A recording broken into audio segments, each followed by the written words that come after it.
Assalamualaikum warahmatullahi wabarakatuh. Jumpa lagi dengan Feli di channel Feli Safriani. Baiklah Bapak Ibu, kali ini kita akan lanjut lagi membahas soal teknis P3K PGSD sesuai dengan FR untuk persiapan ujian tahap kedua. Sebelumnya saya mengucapkan selamat bagi Bapak Ibu yang sudah lulus pada ujian tahap pertama. Dan bagi Bapak Ibu yang belum beruntung, semoga di ujian tahap kedua ini bisa lulus semuanya. Amin amin ya robbal alamin. Baiklah Bapak Ibu, kali ini kita akan membahas tentang teks prosedur, baik itu tentang pemilu, menggunakan mikroskop, menanak nasi, dan lain-lain. Bagi Bapak Ibu yang belum subscribe, jangan lupa untuk subscribe terlebih dahulu. Terima kasih. Kita lihat yang pertama. Urutan kegiatan yang dilakukan seorang pemilih saat mengikuti pemilu adalah jawabannya 1. Pemilih masuk ke lokasi TPS dengan membawa kartu pemilih. 2. Duduk di tempat duduk pemilih hingga nama terpanggil. 3. Jika nama sudah terpanggil, serahkan formulir dan kartu pemilih dan terima satu kartu suara. 4. Pemilih masuk ke bilik suara untuk melakukan pencoblosan. 5. Pemilih memasukkan surat suara ke dalam kotak suara. Dan yang keenam, sebelum keluar area TPS, pemilih mencelupkan salah satu jarinya ke dalam tinta sebagai bukti telah memilih.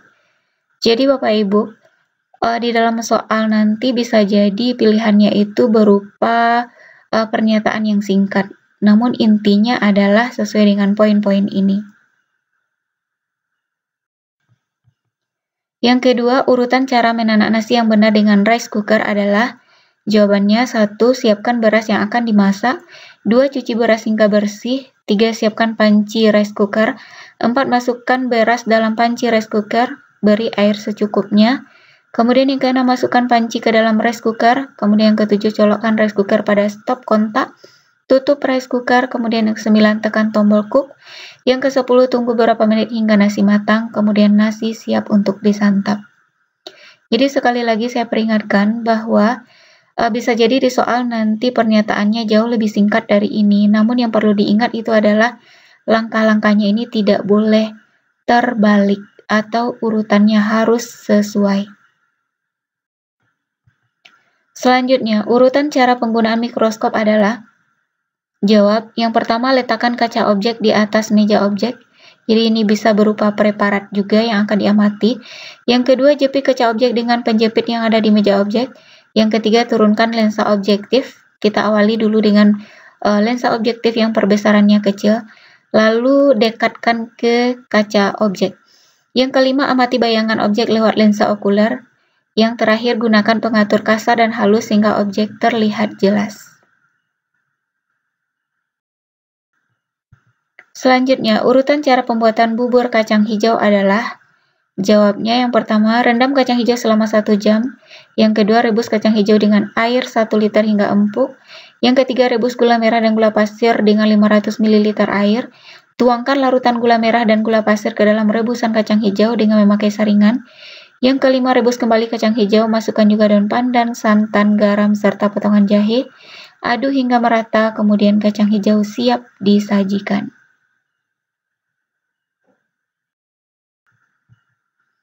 Selanjutnya, langkah-langkah budidaya ulat sutra adalah yang pertama yaitu adalah persiapan telur, yang kedua inkubasi ulat, yang ketiga perawatan dan pemberian makan, yang keempat persiapan pupa, dan yang kelima adalah panen.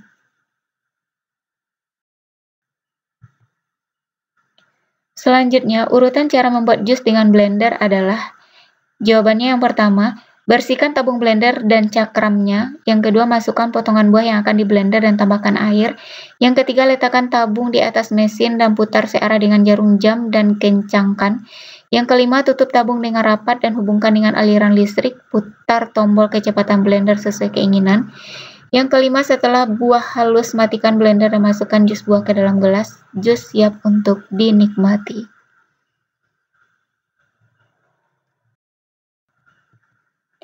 Selanjutnya, urutan cara mengajarkan peserta didik dalam menulis adalah jawabannya yang pertama, peserta didik dilatih memegang pensil atau pena dengan benar. Yang kedua, latihan mencoret-coret bebas seperti garis tegak, miring, dan mendatar. Yang ketiga, menjimplak tulisan cetak tipis. Yang kelima, menyebutkan huruf pada anak sambil menunjukkan gambar cara menulisnya. Yang kelima, peserta didik diberi lembar yang berisi huruf cetak titik-titik untuk ditulis ulang bentuknya. Yang keenam, setiap kata ditulis dalam huruf balok, lalu huruf balok tersebut dihubungkan dengan garis menggunakan pensil warna.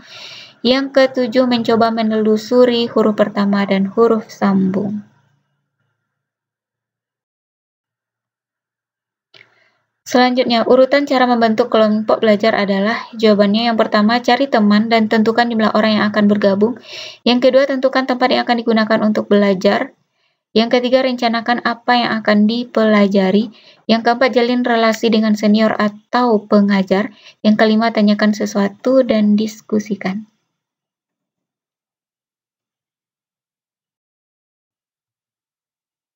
Selanjutnya, urutan cara memakai masker medis adalah, jawabannya yang pertama, sebelum memakai masker, cuci tangan terlebih dahulu. Yang kedua, gunakan masker medis dengan bagian berwarna di bagian luar. Yang ketiga, pastikan bagian yang terdapat kawat terletak di bagian atas. Yang keempat, posisikan masker menutup seluruh bagian hidung. Tarik ke bawah hingga menutup dagu. Tekuk kawat di bagian atas hingga mengikuti lekuk tulang hidung. Pastikan tidak ada celah antara masker dengan wajah. Yang keenam, hindari menyentuh masker. Yang ketujuh, lepas masker dengan cara menarik tali belakang masker. Yang kedelapan, ganti masker setiap terkontaminasi atau terasa lembab. Yang kesembilan, segera buang masker ke tempat sampah setelah digunakan. Jangan gunakan masker medis berulang kali.